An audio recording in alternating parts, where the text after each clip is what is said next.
This program is designed to provide general information with regards to the subject matters covered. This information is given with the understanding that neither the hosts, guests, sponsors, or station are engaged in rendering any specific and personal, medical, financial, legal, counseling, professional service, or any advice. You should seek the services of competent professionals before applying or trying any suggested ideas.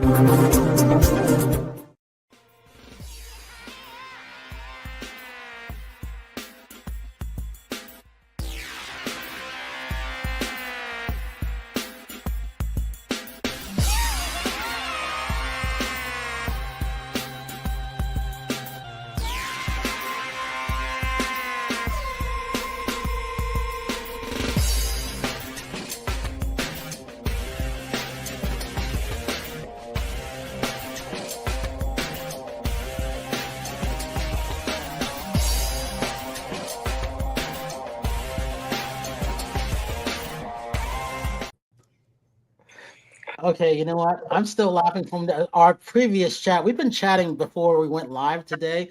So I'm going to throw this show and just go for it. I never usually God, I love it when you go for it. It's pretty good. It's off the top of my head. We're just going to do this. We got to start here. So Talk for Media, live as usual. K4HD Radio, Talk for TV, streaming on over 100 outlets at the same time right now. 40 million views and counting on iTunes 247 out of Franklin, Tennessee. I hope Howard, we have sound with him. And you know, the good thing about this is this Carol and Howard and Terry's coming on soon. This is 163 live shows in a row. So no matter where we are, we're always live straight through the year. We're never taped, never.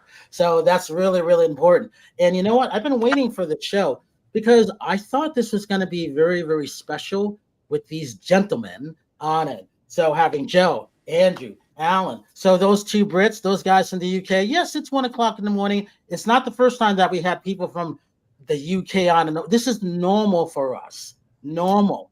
But welcome to Movie Reviews and More, first of all. And before I introduce these gentlemen, Carol, you have to introduce yourself. Ladies first, go for it. Thank you. Thank you. I'm Carol Register. I'm a certified neuro coach and the creator of the Neuro Wealth Method. And I take particularly female leaders. I'm thinking dogs already. Pups, litters. I love animals, by the way. I take female leaders from 6 to 7 figures. And it is Give Back Tuesday. And I just want to let you know that Dreamweavers Arts is a big one. Better Vision for Children is super important. Cause on my heart, and just want to give a shout out to those organizations. If you're not giving somewhere, please dive in with the artists that are supported through Dreamweaver. And I'm super happy to be here. I had an amazing talk today. Great to have you guys. I look forward to our conversation.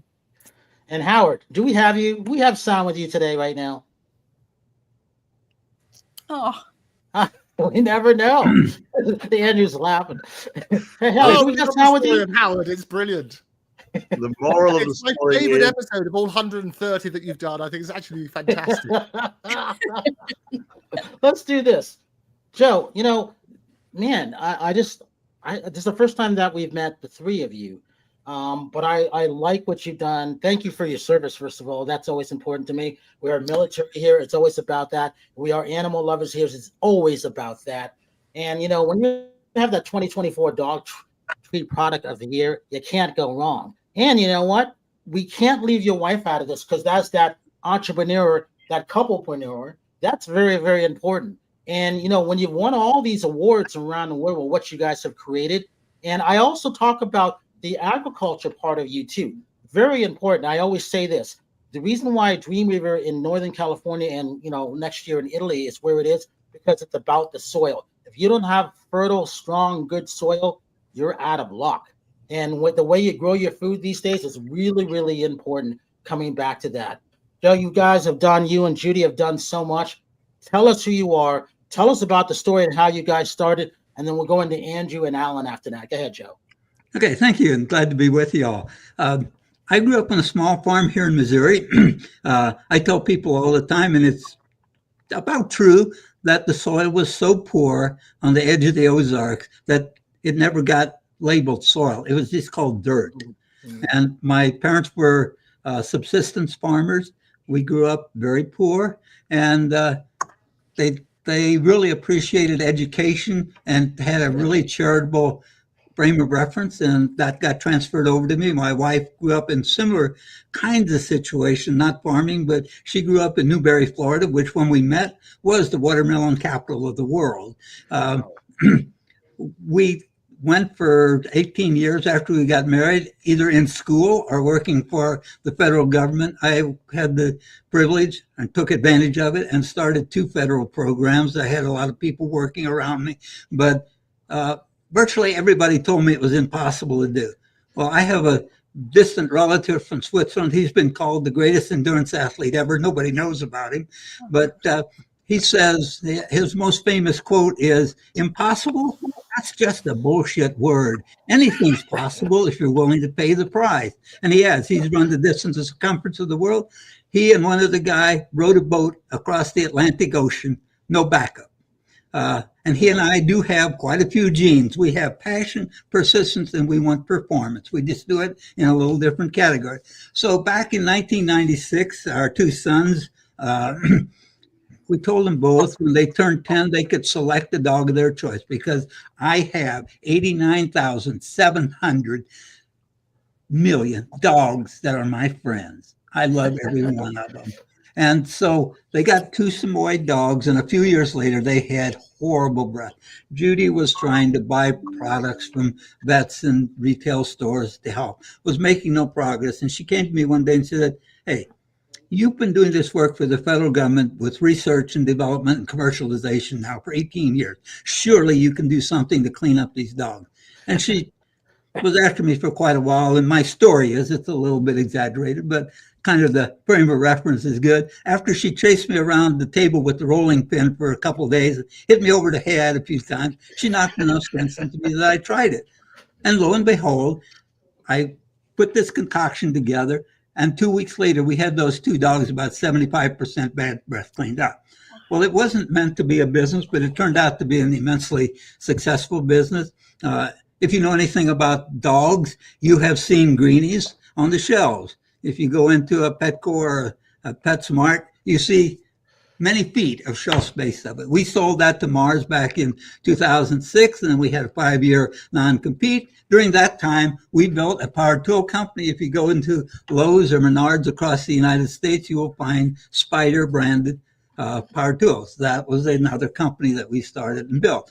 But by then, we were out of our non-compete, and I started thinking about my best friends again, the dogs. And I said, there's 3 things that I know dogs need. One of them, oral care, is a big deal. And most people don't know it. But research shows that 54 million dogs in this country have some form of oral hygiene needs. And it can be very dangerous, because if the gums start bleeding, that's called periodontal disease. If that occurs, the blood vessels are open. The bad guy organisms enter the blood system, and they use the circulatory system as a racetrack. Guess where they race to? Vital organs. Many dogs show autopsies when they die, vital organ failure. Doesn't say gum disease, but it should, because that's what causes much of that problem. So we have ways to fix this in this new product called Yummy Combs. Second thing was weight control. 55% of dogs over the age of 2 years old, are already overweight. Yeah. And that can have serious impacts on their life expectancy. In fact, if they're obese, it can cut 1/3 of their life expectancy. That's way too much for me. I can't stand that for my best friends. And so we've come up with a way to address that. We've reversed the protein to starch ratio from more traditional products by 20-fold. 20-fold. That's a pretty big number, but that's what it is. The third thing is obstructions occur. Dogs will gulp products, and they'll get them in their throat, choking on them, or in their bowels. We have 4 innovations that cover that to deter that from happening. And then overall, the product has 100 benefits for the dog. And that's what my whole philosophy is about. How do we help the dogs? Do we want to ultimately make money? Sure we do. But first is, what can we do for dogs? And there's a 6 full thing. Let me show you the big model. That's what a Yummy Combs look like. This is oversized, of course. But what happens when the dog bites in, the teeth go in these cells, and when they chew on it, this is what's happening to that. And these ridges are flossing the teeth 360 degrees. As they chew down the sides, they're scrubbing the teeth. We could kind of analogy would be brushing teeth for humans. And then we have 5 different size products. That's part of the anti-gulping piece. But we have up to 200 scraping surfaces on there. We are the only ones that have a prescribed hardness part. We have clinical proof, the first ever, that we can actually remove tartar from dogs' teeth. Now, tartar is kind of like a sponge, half and half on here. You see how porous that is? The bacteria and plaque will go back into those pores, into the tartar, and that's where they hide from the toothbrush. And so what we have been able to do is knock tartar off of teeth. We actually got 26% off on 1 Yummy Combs a day for 60 days. And I kicked myself 1,000,000 times, if not more, because I asked the board-certified vet dentist who did the clinical study, I said, when you get them scored the last time, please go ahead, we'll pay you for having their teeth cleaned. Man, I wish I wouldn't have done that, because I'd like to know what happens in 6 months, because we have some anecdotal evidence that it continues to take more off over time. So it's something we'll be working on. So that's the essence of the Yummy Combs product, but it really does a great job on those 3 things that I told you. And go check. You won't find one that can do any 360-degree cleaning, brushing of teeth. You won't find any that have 4 innovations to deter gulping, and you won't find many, if any, that actually have reversed the protein to starch ratio. And I ask people all the time, I'll ask you, anybody here had a friend or know of anyone who wanted to lose some weight? I'm in that club, okay? And virtually everybody I ask is in that club. Then I ask them the second question. Tell me, name the person you know that has gone on a starch diet to lose weight. So Joe, I'm still waiting for that first hand.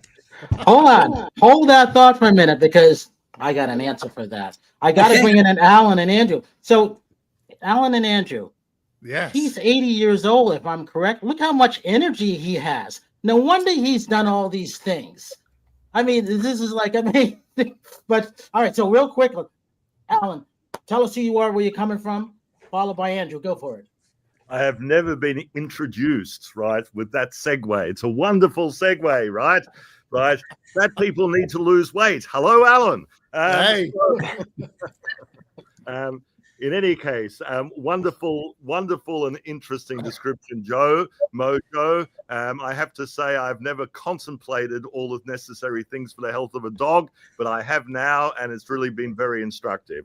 So where do we come from? Well, in about 2008, before the word streaming was a known word, right, in our lexicon, before the words free supported by ads for music was a concept, we actually went to launch something called Q-Tracks. It happens that the music industry gets together in Cannes in the south of France, whether it's a good year or bad year, they always have a fantastic party there, right? And we were launching, and it happened that an unnamed gentleman from an unnamed company, sadly, a gentleman is no longer with us, said to the industry, said to the presidents of various record companies, if you do this, then, right, it happened to be a large computer and phone company, but we will not mention their name. If you do this, then we are going to shut down our paid service for music, right? And so we were left high and dry. By the end of that year,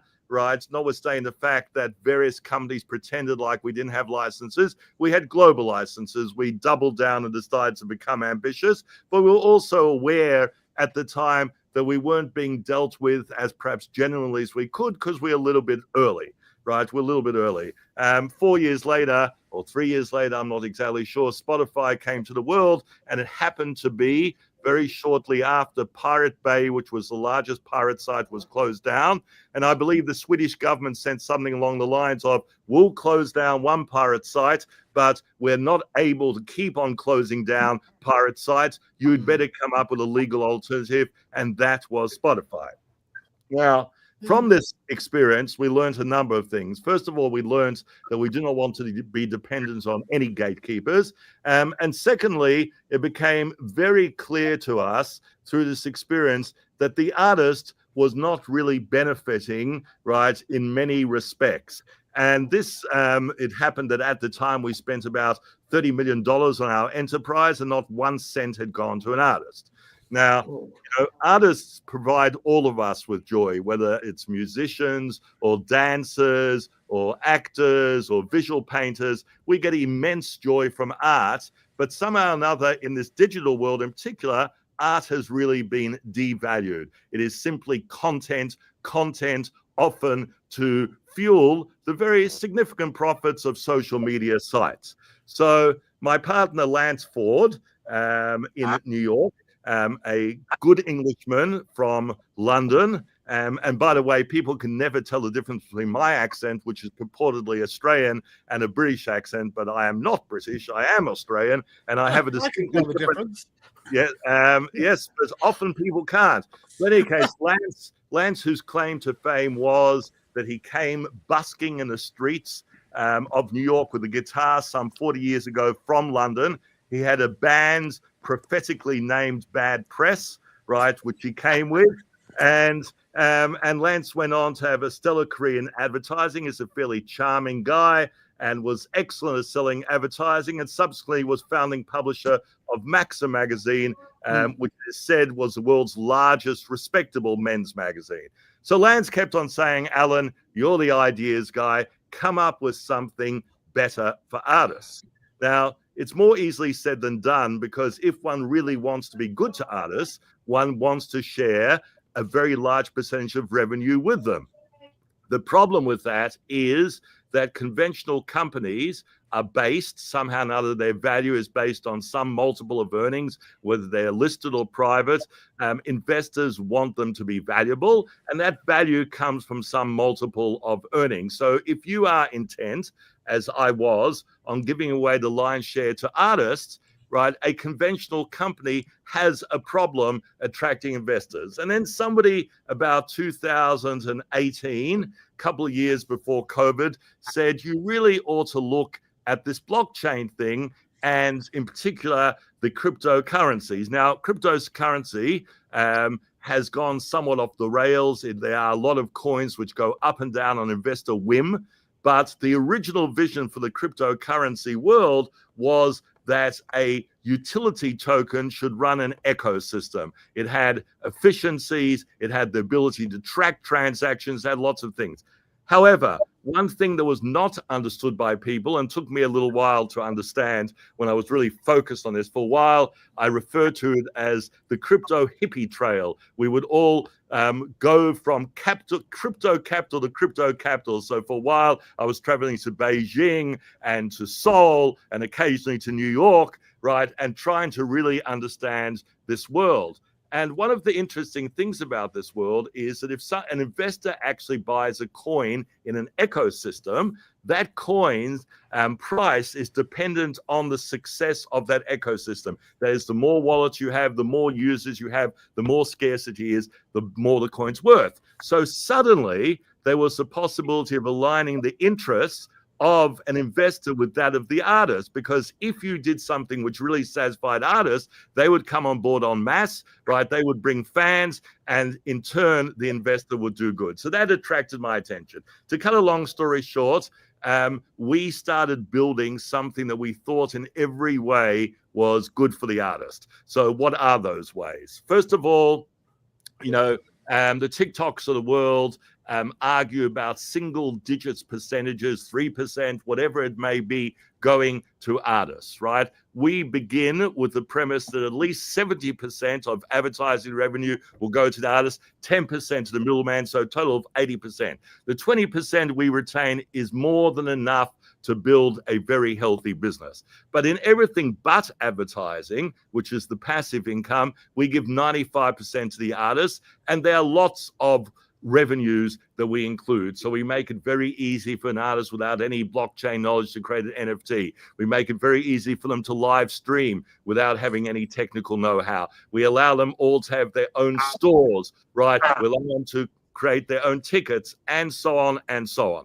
So the idea is give very healthy percentages of multiple revenues. But above and beyond that, there are also tools which artists have been, I would say, somewhat unfairly deprived of. So, for example, it is invaluable to an artist to actually know where their fans are. That information is available to social media platforms. It's given to advertisers. It's collected on the back of artists and their fans, but never shared with artists. So one of the things we do is we actually, without violating privacy, because there's no names attached, we tell artists where their fans reside, right down to the street address, so that if you want, let's say in New York, to have a gig on Friday night, right, in the meatpacking district, you can invite people in that area. If you want during the summertime to play a festival in Europe as a band, you will know which country has most of your fans and therefore which festival you'll play. And finally, without giving too extended a description, control is very important, and with that control, being able to monetize your existing base. So one of the things also wrong with the digital world, apart from the fact that social media really doesn't pay content providers fairly, and this is really a problem. But another thing is that app stores don't lend themselves to sharing. So if you are a band and you want to say to your followers, here is my app, right? You can't do that. The best you can do is say, go to the app store and get my app, which is a somewhat cumbersome, clumsy experience. So what we do within our app is we allow every artist to create what you might call a mobile app. It is a web app, and they can share it with a simple URL on Instagram, Facebook, or whatever. By the way, we don't discourage any artist to use their existing social media. We want them to use every type of social media they have at their disposal. And we hope that in time it will become evident that they're earning a lot more with us, and therefore they will spend more time with us. But not only do we not have any sort of exclusivity, we don't want to even discourage them from any source of income that presently has some value to them. Over time, we hope to demonstrate that we'll have more value. But with the web app, they can put this URL on Instagram, wherever, and somebody will click on it and instantly have the artist app. Now, we don't expect them to have multiple artist app. The moment you have an artist app, you say, wow, this is really interesting. It's got a whole universe of the artists there, and I would like to see all artists, so I'll download the full app from the App Store. Anybody that comes by that route belongs to that artist, so you don't have to have a hit video next month or the month afterwards. Because of the number of people you've brought to the platform, you get, if you like, a monthly annuity, and it can add up to quite a bit. Our estimate, and we've had this sort of tested and analyzed, but our estimate for the US is that per fan, an artist could earn $1.44 per fan per month. You have 10,000 fans, it's $14,000. Now, Indonesia, where we did a trial launch last year, and I'll can say more about that later, but in Indonesia, it's probably worth 10% of that. Rather than $1.44, it's probably 14 cents. But $1,400 for 10,000 fans is transformative for an Indonesian artist. So we are, at the moment, we've really learned how to attract audience. We're doing a slow roll, if you like, towards the United States. As one of my Singapore partners likes to say, he says, Allan, start out in the jungle and develop momentum there, and you will overwhelm the city. What we know is we don't want to prod any big boy too early, right, to decide that they should decimate us, right? So that's our story in a nutshell. And along our always frenzied travels and meeting extraordinarily wonderful people, we met this gentleman, Andrew Eborn, right? And so I can only imagine what your board meetings are like between Joe and Allan. All this energy that you guys have. No wonder you guys are founders and inventors and visionaries, which leads to Andrew with all of those things like that. I get it. It's very fascinating. But here's the thing, Andrew, how do you stick out with this? Because you got humor there. I do know. Oh, I'll tell you what it is. Firstly, it was an absolute joy listening to our previous speakers. I think I know everything about dogs and the music industry and neurodiversity and everything else. It's brilliant. My background is as a barrister, a broadcaster, and a futurist, as well as president of Octopus TV. And what I've done is for many years, I specialize in intellectual property, and I work with companies to help them maximize the return on the rights that they have. So looking at things, we took the very first computer game rights, for example, for Formula One. I helped take Peter Rabbit to Japan. I also did the very first live streaming with my company, Octopus TV, for various people from football to live events and so on and so forth. And what we do is look at those new markets and basically work out those sort of opportunities. So I came across Allan and I was introduced by a wonderful chap called John Velasco, who signed a little band. I love John. John's been on our show. John's a great guy. Isn't he brilliant? And what I love, he signed a little band called ABBA. Never heard of them since. And he's done other people as well. And he introduced me. It's a business, as you will know. It's a business where you get to know people and you do business with people that you like. So he introduced me to Allan, and we just got on so fabulously with such a common mindset about looking at how artists themselves have not benefited from this as much as they should in this multi-billion-dollar business. So basically, it's a way of empowering artists, which I was all up for, embracing technology, which is what we absolutely look at, and working on that sort of premise. So I think that's the key, is understanding what's out there, understanding the way that you can basically act as a jigsaw maker, if you like, to bring all those different pieces together and make that make sense. So that's what we've been doing. We formed a strategic alliance. We love those sort of buzzwords. And we're basically going around the world doing those sort of messages. And what it is we're working across the media platform. So I did some of the very first holograms, for example, of artists. You can work out how you can basically make money in your sleep. So you can sit at home, you can drink your cocoa and you're sitting in your dressing gown and your slippers, and you can work on that sort of basis. So we're opening these wonderful revenue streams in a fair and equitable way, and looking at that sort of principle. So that's what I'm doing with Allan. As you say, in a couple of hours, we're going to be hopping on a plane to come to glorious New York. We're going to be doing one of our live events. We're basically showcasing established artists as well as up-and-coming artists. So it's a great opportunity to do that. And that's one of the things I've done historically. We've worked with lots of great names in the industry and help them basically monetize their rights and so on and so forth. I'm also an author. I produced a number of editions of the Book of Failure. So I worked on the basis that if necessity is the mother of invention, well, failure is the father of success. So we look at all sorts of failures in history, and we encourage people to embrace their failures, because without failure, you don't have success. And we look at those wonderful innovations and so on and so forth. So I surround myself with wonderful people. It's an absolute pleasure. And the highlight of my life so far has been on this glorious show, finding out dogs and music and everything else, and also about Howard and his dodgy internet. I love that. Well, speaking of Howard, are you there? You got sound, Howard? I know he could hear us. He's moving. He can. He's smiling. He's got a permanent smile. That's what I love. What I love is Howard, darting around can you hear us, screen, Howard? doesn't he? If you design a brilliant interior, that's all you need to do. You don't need to speak.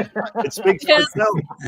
Interiors are phenomenal. Layered and stacked is what he calls it. And Exactly. the art pieces he has are rare, one of a kind. High net worth. He's selling some of them now because he's moving to Chattanooga. I hope you don't mind me telling your story, dear Howard. He can hear us. Oh, there you go. He can hear us. Here's Howard. Howard. We've got Howard from Chattanooga. Go for it. Still can't hear. Andrew, first attempt in learning. Fail. Have you ever heard that? Absolutely. No, you've got to fail. All it is one more step to success, isn't it? And we should never be ashamed of it. You have to embrace those failures because that's how you learn. And we stand on the shoulders of giants. So I do a regular show called The Andrew Ewan Show, rather imaginatively. And I have wonderful people on, such as Errol Musk, who's the father of Elon. And we talk about all these sort of glorious things and how all those steps, it's basically one step closer to being successful. And I'm sure all of you in your own individual way, when you're connected or otherwise, can basically embrace those failures. And there's some glorious examples throughout history. I remember Colgate, for example, with the wonderful toothpaste people. They extended themselves, a wonderful story about extending themselves into food. And there's this mythical thing, partly mythical, about the Colgate lasagna. And it instantly, you think of Colgate as that wonderful, tingly, fresh taste. And you know it's a brand. But they had a bunch of brands and companies, which people don't understand. Yeah, and I think that's absolutely right. You've got to look at that. So that's what we need to do, is look at those failures, work out why that might not succeed, but also then we learn the lessons. And I always say that the reason history repeats itself is because we don't learn the lessons from history. Absolutely. And so if we look at that, look at history, we can also basically predict the future. And that's why I talk, as I say, I talk around the world as a futurist, predicting the next greatest trend, predicting how people can make lots of money, understanding technology, but also aware of the pitfalls, because it comes with its great advantages. So, for example, artificial intelligence. I always want to put the AI into Britain. You see what I did there? I basically turn around, we talk around the world. I say it's our greatest human achievement, but also potentially the biggest existential threat. So what we need to do is work out, how can we embrace this wonderful technology? How can we harness it so it can be a great co-pilot, so we can get those seismic advances in medicine, in literature, in the arts, and doing that sort of stuff. And that's what we're doing at FENIX360 as well, looking at the technology, but giving the power back to the creatives. You know, Andrew, it's really interesting. Sorry, Brian, but right now, one of the biggest issues with AI coming up, and I want to also chat about K-pop with Allan. Yes. Go K-pop if you're not wanting the big ones to find you, right? But anyway, Andrew, the one of the biggest issues that is coming up right now is in regard to the insufficient supply of electricity that AI is requiring, and the draws on the system, and what may be, the effect of that. So many interesting things. Absolutely. And this is why people are building these huge data centers. They consume a huge amounts of electricity and power. And I always say that's necessary. So even with the electric vehicles and so on and so forth, everybody's worried that you've got your latest electric vehicle, however wonderful it is for the environment. But you don't want to be on a 100-mile journey and run out at 57 miles. No. So one of the technologies coming up. Well, you've been there, have you? It's got to be good. Remind me not to drive with you. We'll do that. But there's this thing called dynamic charging. So when you're going along, you can actually charge your car accordingly. So we need to look at that sort of side. But there's a lot of great technology out there. And that's what I say. What we do is look at the ways of harnessing that understanding and basically utilizing that for the benefit of people. So that's exactly what we're doing at FENIX360. We're using the power of that, where we can introduce, for example, you trying to find, and I was talking to Allan about this just this afternoon in our glorious London team. And we turned around and say, if you wanted to combine, you want to find a new Bernie Taupin and put them with an Elton John, it's very difficult now. But if AI can match that, and that's what we can do, we can basically, from the millions of people, literally millions of creatives around the world, we can help do that matchmaking and so on and so forth. And we can look at that sort of ways, empower people to generate revenue in new and exciting ways. And that's what we're doing at FENIX360. I love the use of the blockchain. Sorry, Brian, go ahead. I love the use of the blockchain. Oh, what you did, Joe, when Allan was talking about, empowering the artists, I kept thinking about you empowering young entrepreneurs, which is really important to you and your wife, but also becoming that most powerful, when it comes to dog food in the world. I think about this because, again, none of these things, you don't succeed, as Andrew would say, without failing. Right, Joe? Oh, yeah, and you get told 10 million times that it's impossible to do, and you just have to go out and find it, and you can't let what people tell you drive what your goal is and allow you to be robbed of your opportunity. And I was especially interested in Andrew's one comment about basically longevity of life and living. And we have a second product. It's called Longevity 15 for Dogs. It's based on this book by Simon and Schuster. There you go. And it's called The Longevity Nutrient. You got to read it. The essence of it is. Wait a minute, Joe, is that the one you wrote? Did you write that? No, I did not write this. No. But you're an author too. I've scribbled a few things, but this lady out in San Diego got a grant from or a contract with the Navy to look at ways to do good things for whales, because it happens. A prop on a ship will hit a dolphin every once in a while, or a whale or whatever. Yeah. And so they were looking for something to do that. She dug into it. Brilliant lady. She has dolphins living in San Diego Bay 80% longer than they were. 80%. Think about what that can do for humans, because remember, dolphins are mammals too. So are dogs. And that's why we have longevity. They live for a really long time, though, don't they? I think dolphins can live for like 70 years or something already. So another 80%, a dolphin with a porpoise. You can see what happens. It's going to keep on going. Yeah. It's a fascinating book, and she's a great writer and a fantastic person. Yeah. I hope you're on commission. What was that? I hope you're on commission. You're selling it so well. No. I have seen some of her work that is not published yet, and I have told her, and I have done this. I said, Dr. Ben Watson, I want to shake your hand now. I want to be able to tell people after you pick up your Pulitzer or Nobel Prize that I knew you and shook your hand before that happened. I think that what she's got in this book has that kind of potential. I really do. Can I tell you, it's not just about dolphins, and it's not just about dogs who get 7 times their life anyway. It's also about humans. The idea of longevity. People are living longer and longer. You read in the Bible, for example, people living hundreds of years. And the reality is that we've now got seismic advances in science, in medicine, and so on and so forth, that can cure all sorts of diseases. We can replace parts of you. You can become the original $6 Million Man. You remember that sort of series. And so you can get rebuilt. You're going to find huge advances where longevity, and there are longevity clinics. One of the things that I speak to Errol Musk about, as I say, is exactly that, looking at how you can improve not just the quantity, the quality as well. And that's so important. And have a look at that sort of stuff. What I also love, they always say that dog's a man's best friend, but a girl's best friend are diamonds. How does that work? I think the diamonds are getting to where they're having competition. I would, but Joe, I think you are a living example of one of the great secrets of longevity. We all turn to complex scientific remedies to enable us to extend life, but the truth of the matter is there's some simple ways. I have a very brilliant chairman of my advisory board who happened to run Accenture for Asia, but Larry says that the secret to longevity is to keep your mind under constant intellectual challenge. And he cites all sorts of people. And so without supplements, without medicines, without anything, I think there is great truth in that, right? I also noticed on CNN this weekend, Dr. Sanjay Gupta is saying that they've now got studies which show that happiness is a very critical ingredient to longevity, right? So essential. Yeah, no doubt about that. And if you look at people really closely and watch them, the people who smile a lot and happy tend to live longer.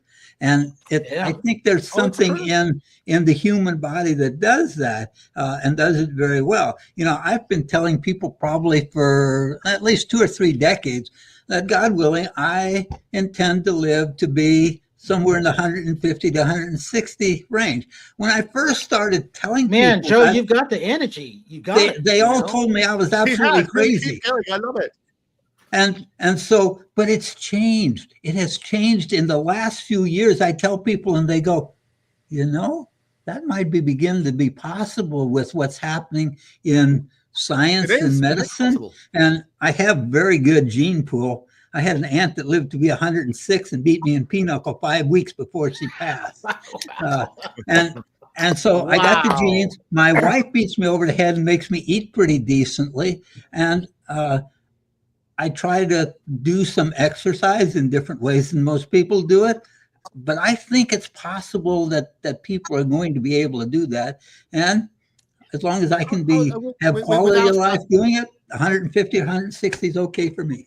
And you are 80 right now. Yeah, right, I think I'm actually 77, and Judy's 76. See, I put too much. There you go. Still. Yeah. Well, there he is. There's his wonderful wife again. Great stuff. I love it.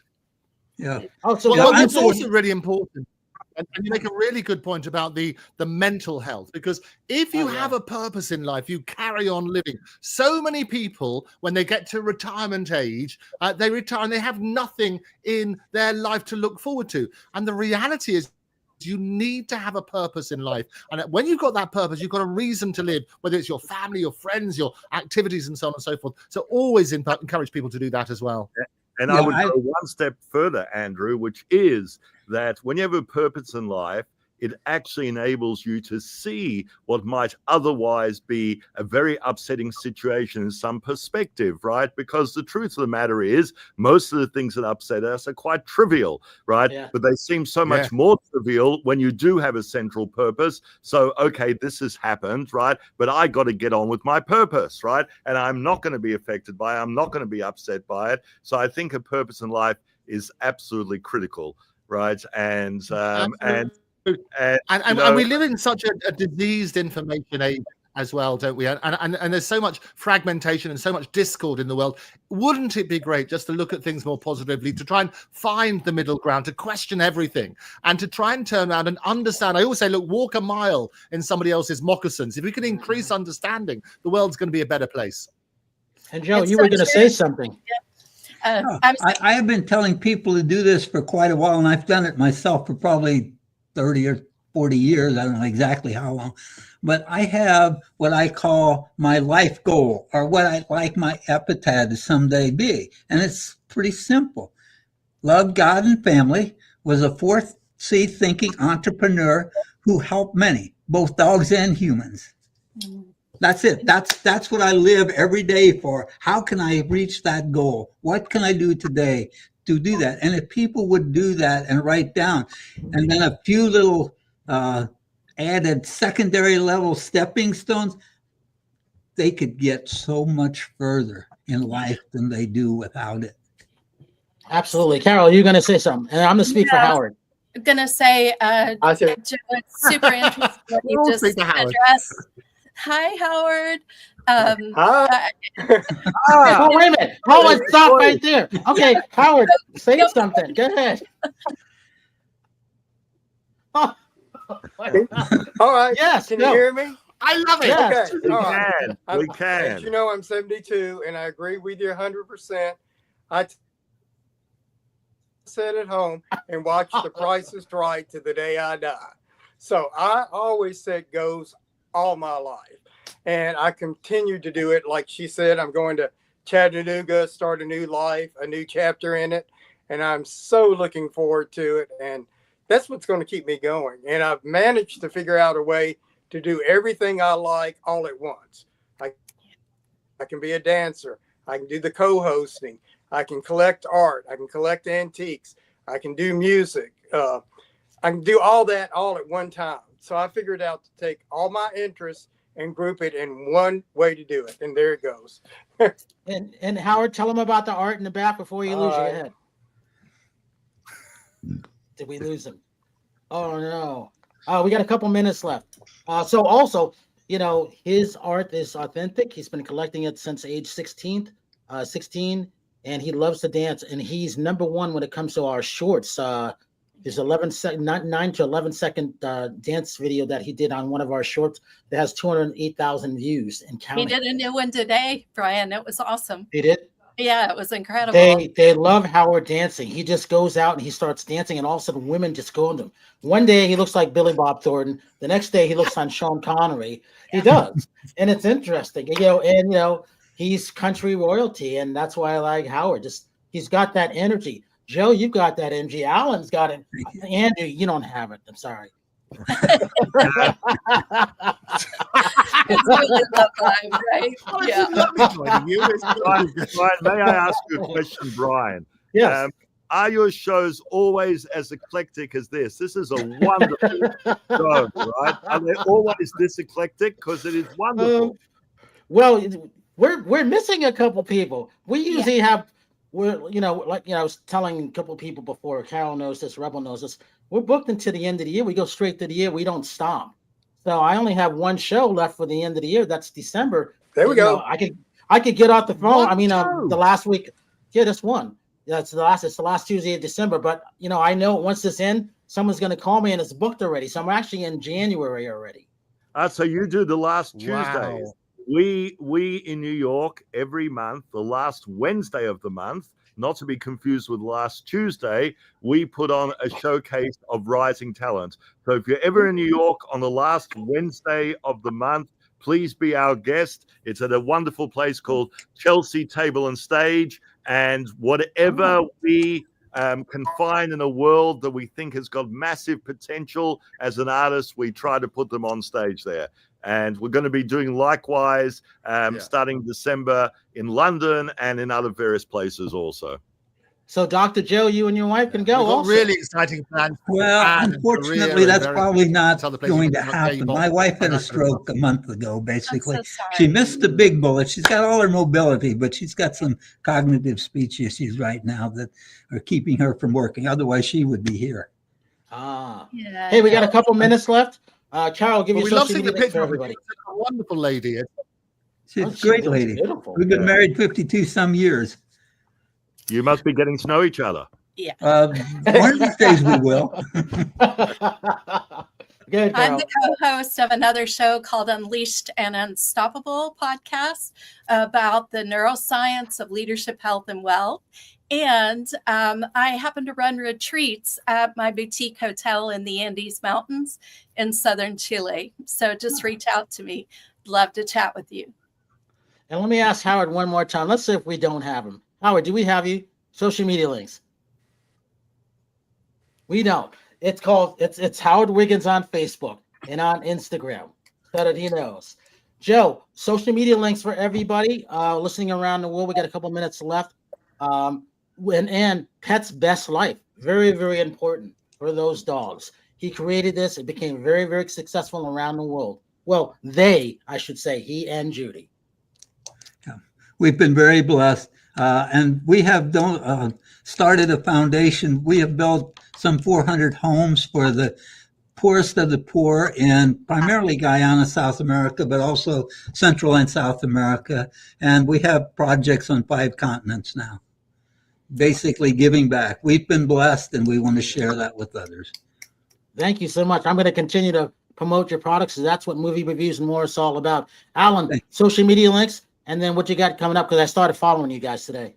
I've put up a social media link for Instagram. We have a few followers there. And the lady that runs all of our social media, you mentioned K-pop, right? Carol did. She actually is an extraordinary musician out of New York, and she wrote a K-pop hit for a Korean band, right? So actually, Jana, you're a genius. So I'm a fan, as you can tell. I'm a total fan of K-dramas and C-dramas and all. Oh my God, I got to interview those guys. What are they? The Boys or something? I have to interview them next coming up. There's a movie. Oh, I'd love to meet with her and okay, chat. I'm gonna have you come on with me, Carol, because I don't know. Wait a minute. So FENIX360 _net, right? Yes, _net. All right. They only have 2.2 million followers and growing. Yeah, so I guess they're doing well. Hello, Andrew, you go ahead. Fantastic. Well, you can find me on more platforms than Paddington. The Andrew Eborn Show is on. You can subscribe on YouTube. It's free. Everybody's favorite F 4-letter word. So go along and do that now. Press that subscribe button. The Andrew Eborn Show. You can follow me at Andrew Eborn, at Octopus TV, and do be in touch. You can find me at Phoenix. I will be at lots of those events, so hopefully we'll see some of you there. Allan and I, as I say, we're off to New York, ready for tomorrow. But we're also going to be popping up in London, in Tokyo. We'll come down to Melbourne. We'll come and see you in Hollywood, and we'll come and bring a few dogs for you as well. And it's been brilliant being on your show, and looking forward to coming back again. Okay, and I have to say this. I got to thank everybody for coming on, because you just never know. Obviously, check out everybody, subscribe to everybody, follow everybody. For us, it's always about viewership. I wanted to do the views. I wanted to do something different. Why everybody was going after followers, subscribers, and likes, I said, you can always unlike, you can always subscribe, you can always unfollow, but you can't unview a view. So we are all thinking a different way, which is great. And that's where we are. So I say this to everybody: have a good night tonight, a better day tomorrow. You see someone without a smile, please give them one of yours, because we all know the world needs it, and so don't our animals. This is Brian Sebastian, and we will see you next week.